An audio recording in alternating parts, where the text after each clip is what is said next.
যে মরণ হওয়ার আগে ছাড়তে হবে ঘর, মরণের শুনিলে কথা আপনেরা হয় পর।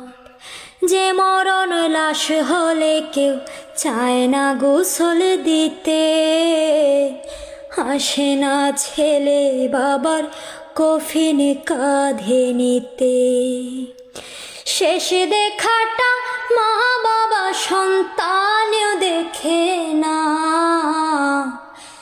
এমন মরণ মাওলা তুমি কাউকে দিও না। এমন মরণ মাওলা তুমি কাউকে দিও না। গুনাহ থেকে তোমার কাছে চাইতেছি পানা, এমন মরণ মাওলা তুমি কাউকে দিও না।